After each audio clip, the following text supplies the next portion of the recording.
Bakit takot ang karamihan na mag-open ng account sa bangko?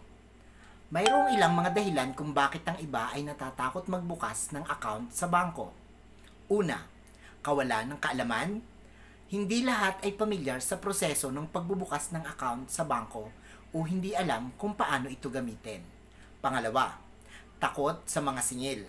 Maaaring takot sila sa mga singil na kasama sa pagpapanatili ng account tulad ng maintenance fees at ATM fees. Pangatlo, kawalan ng tiwala.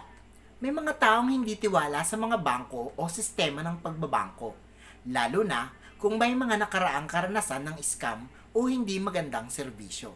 Pang-apat, mga dokumento at requirements. Ang pagbubukas ng account sa bangko ay karaniwang nangangailangan ng mga dokumento at requirement tulad ng valid ID, proof of address, at iba pa.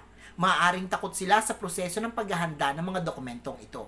Panglima, fear of technology. Sa mga lugar na may limitadong access sa teknolohiya o sa mga taong hindi pamilyar sa online banking, maaaring takot sila sa paggamit ng digital banking services. Ngunit ang mga bangko ay nag-aalok ng mga serbisyo at produkto na nakakatulong sa pag-iipon ng pera, pagbabayad ng bills at iba pang financial transactions.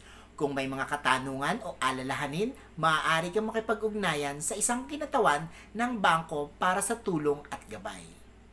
Kayo ba? Gusto nyo bang mag-open ng account?